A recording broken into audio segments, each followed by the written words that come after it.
Saludos y bienvenidos al primer capítulo de Desde Abajo. Esta es la primera de una serie de entrevistas en la cual conversaremos con diferentes profesionales que han tenido que pasar por la adversidad para llegar a su meta. En el día de hoy conversaremos con Julio Vázquez, quien se desempeña como tecnólogo médico. Vengan, conozcamos su historia. Saludos, Julio. Muchas gracias por participar del primer capítulo de Desde Abajo. Te agradecemos especialmente que nos hayas aceptado en tu hogar para llevar este mensaje a la comunidad puertorriqueña. Bienvenido, esta es tu casa. Muchas gracias.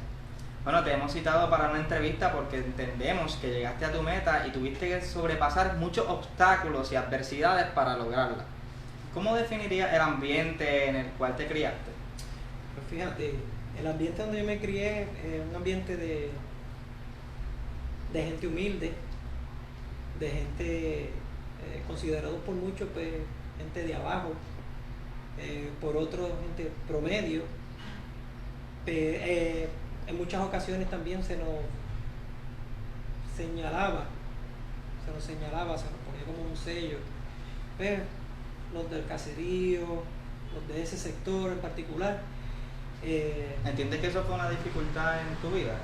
Pues fíjate, en un momento dado, sí, porque tú estás escuchando tanto, esto pasa por la gente de caserío, esto pasa por culpa de la gente de los caseríos, de ese sector, y uno pues tiende en un momento dado a subestimarse,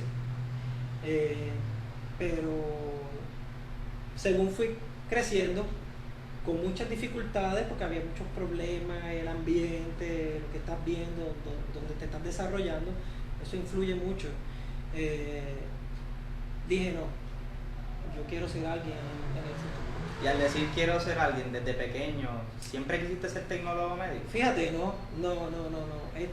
Cuando estaba, cuando muchacho que me estaba criando, yo lo que quería hacer era pelotero. Pelotero, qué bien. Pero la estatura no me ayudaba. O sea que jugabas deporte. Jugaba baloncesto, jugaba pelota, y esa era mi pasión.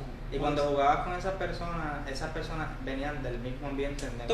La gran mayoría veníamos del mismo sector, del mismo área.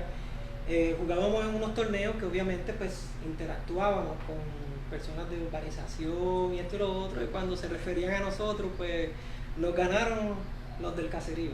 Okay. ¿Ves? Siempre había ese sellito, pero yo creo que esa animosidad lo que hacía era que nos daba a nosotros ese empuje que nosotros necesitábamos para dar lo mejor de nosotros mismos. Entonces sí, me ayudó en cierta manera, pues me ayudó a pesar de las vicisitudes, de los problemas que había, del ambiente, porque no fue fácil.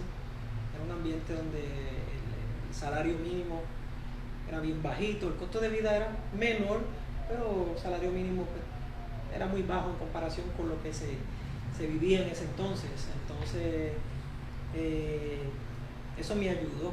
Yo siempre decía, yo quiero ser alguien, quería estudiar medicina, pero después dije, ¿sabes qué? Yo quiero dedicarle mucho tiempo a mi familia. Considero que la profesión es buena, pero muy sacrificada, y se sacrifica demasiado la familia. ¿Y a qué le atribuye ese deseo de querer estudiar medicina? Ese empeño y ese deseo de ayudar. Te pregunto porque en un ambiente como el cual me estás describiendo, parecería ser que tus aspiraciones se veían un poco coartadas por la gente, como que te decían, tenían pocas expectativas en tu situación, ¿verdad? La que me explicas, que te decían que eres del caserío y te ponían ese sello. Claro. O sea, ¿qué tú hiciste para vencer todas esas expectativas negativas que tenían de ti y llegar a ser hoy un profesional? Pues fíjate, yo trataba, en cierta manera, de canalizar todo lo que escuchaba. Y yo decía, esto se tiene que acabar, ¿sabes? Esta manera de la que se expresan para con nosotros, esto tiene que terminar. Todavía sucede, porque eso no es algo que ha cambiado, eso no es algo que va a cambiar. Pero entonces yo decía, yo lo voy a hacer. ¿Recuerdas alguna anécdota que nos puedas contar en la cual tú dijiste, yo no me voy a dejar vencer por este estereotipo? Mira, hubo una época que me marcó muchísimo. ¿verdad? Yo viví una situación bien personal, familiar en mi casa, y eso me marcó muchísimo, ¿sabes? Al punto de que mi autoestima estaba bien por el piso, ¿sabes? Bien por el piso, bien negativo, no me atrevía a ir a buscar trabajo porque producto de eso me daba miedo a hablar frente a las personas, ¿eh? Se estaba manifestando de esa manera. Siempre recuerdo que hubo una época en que estuve como 3 meses que no salí de la casa porque no quería interactuar con nadie, aún así que me encantaba el baloncesto, la pelota, y siempre estaba jugando baloncesto. Ese momento me marcó muchísimo y me puse hasta cierta manera irresponsable porque, por ejemplo, me decían vamos para tal sitio y yo sí, ven, búscame, y no salía, quedaba mal, y esa no era mi esencia, ese no era yo, nunca lo ha sido. Entonces yo decía, caray, yo quiero cambiar esto, y empecé por unas creencias, porque me crié en base de iglesia católica. Dije, yo tengo que hacer algo con mi vida. Yo no quiero que lo que yo he visto, ¿ves?, de mi entorno, yo volverlo a repetir. ¿Qué veías en tu entorno? Alcohol, maltrato físico, ¿Y era frecuente lo emocional, ver esa...? no, demasiado. O sea, que podía decirse que eso era normal en tu... Era en el ambiente normal, que era normal. Era algo que bien difícil, ¿sabes? Tú llegar a un punto en que tú te acostabas a dormir deseando, sin sueño, que amanezca ya porque quieres ver a tu mamá viva al otro día. Wow. ¿Sabes? Algo bien difícil. Entonces, el rompimiento anteriormente del matrimonio de mi papá y de mi mamá me marcó muchísimo porque la figura paterna para mí era bien importante y siempre lo ha sido. Al surgir eso, ese rompimiento, pues eso me marcó muchísimo también. Sufrí mucho. Pero dentro de eso, yo dije, y dentro de lo negativo que se estaba acercando, de algo sí, siempre estaba seguro, de que la droga no iba a caer. Mi papá siempre me decía a mí, podrán decir lo que digan de mí, de él, que soy un borrachón, pero hasta ahí. Nada de drogadicto, nada de estar en las calles buscándome problemas por esto y por eso, no, hasta ahí. O sea que podría atribuirse al ejemplo de tu padre de decirle no a las drogas firmemente. Firmemente, no, claro, y mis tíos también, ¿sabes? Yo tengo un tío también que pasó por ese mismo problema, alcohólico, murió, ¿sabes? Murió de cirrosis y por el alcohol. Siempre me decía lo mismo también, decía, borrachón toda la vida, de ahí en fuera nada va a cambiar, ¿sabes? Hasta ahí nadie nos conoce a nosotros por estarnos metiendo marihuana, fumando, estar en las esquinas, no, nada de eso. Y esas cositas, pues entonces yo decía, ese ciclo yo no lo voy a repetir. Y estuve en un momento dado con 20.000 frustraciones, que me daba mi cervecita, llegaba tarde, ¿ves? Bien negativo, ¿sabes? Al punto de que, como te conté, no quería hablar con nadie, callado. Todavía en la actualidad, a veces mirar a una persona a los ojos me cuesta. Siempre que estoy hablando, pues fijamente, me cuesta, pero yo sé que lo he superado bastante. ¿Cuál fue el momento de tu carrera en el cual, si lo hubo? Voy a refrasear esa Sí. ¿Que hubo algún momento en que pensaste que no lo lograrías? Fíjate, yo creo que fue el primer año de universidad. De universidad. Primer año de universidad, cuando pues surgió la noticia de que venía en camino mi hija. Entonces, en ese momento yo dije, wow, pero al contrario, me puso un poquito pensativo y duro, pero después dije, no, para nada, vamos a seguir. Y Cuando dices que te pusiste pensativo y duro, ¿a qué te refieres? Claro, porque entonces... En negativa, estabas en negación a la situación. En cierta manera como en negación, y también pues yo decía, estoy empezando a estudiar y no trabajaba. Decía, hay que tirar el cuerpo al agua, hay que trabajar. Entonces dije, pues nada, los fines de semana hacemos, como decimos acá, chiripa, trabajitos por el lado mientras se consigue algo fijo, y en la semana seguimos estudiando. Pero eso se pudo superar rápido porque yo sabía que lo que venía era una bendición.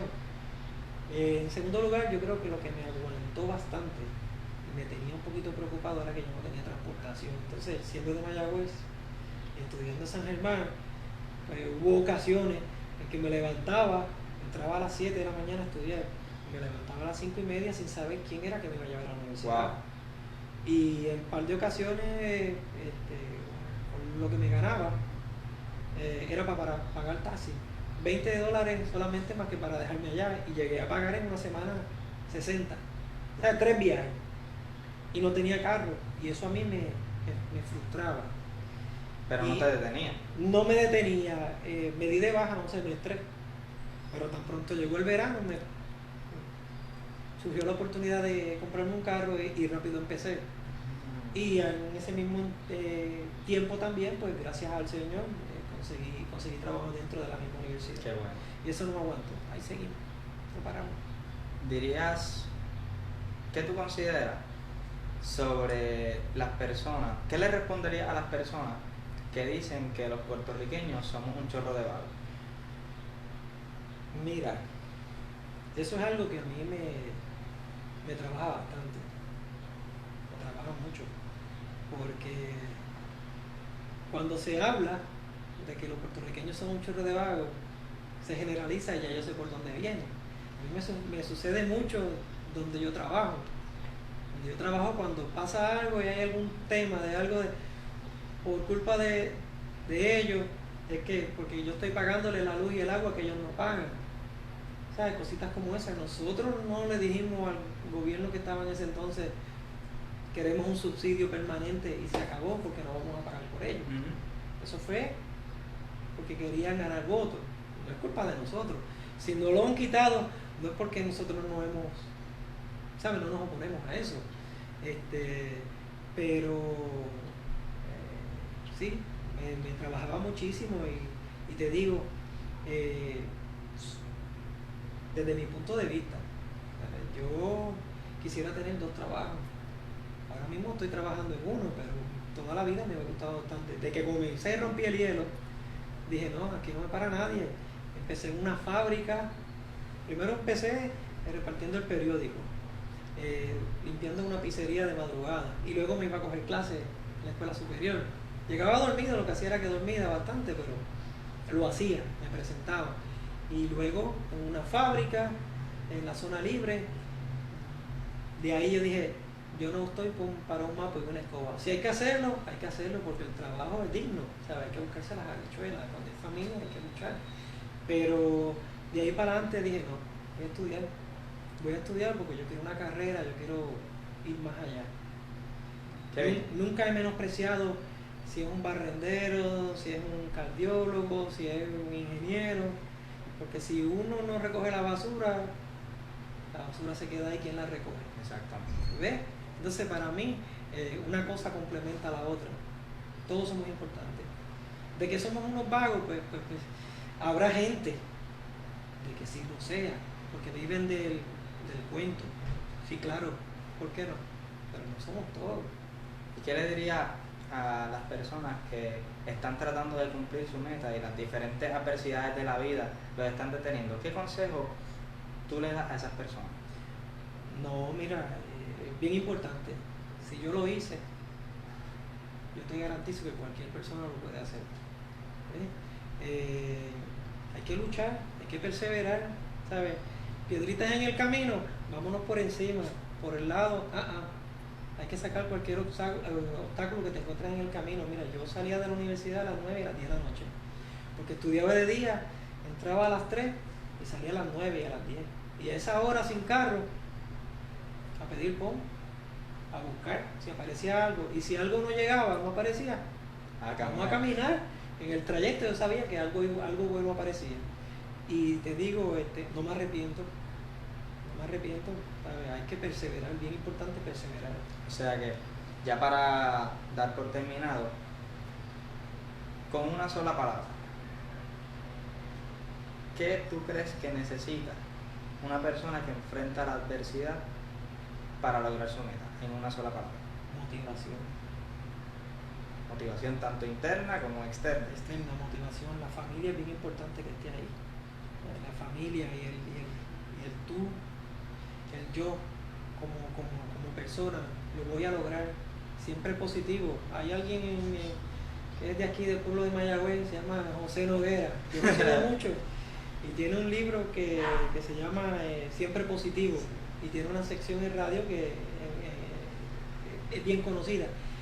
A mí me encanta. Yo todas las mañanas me levanto escuchando a José Noguera, porque siempre ese hombre tiene un mensaje bien positivo. Bien positivo. Qué bueno. Y me encanta. Julio, pues muchas gracias por acompañarnos en nuestro primer capítulo de Desde Abajo. Es tiempo de que los puertorriqueños conozcamos que realmente podemos luchar y esforzarnos para llegar a cumplir nuestras metas. Muchas gracias, Julio. Gracias a ti.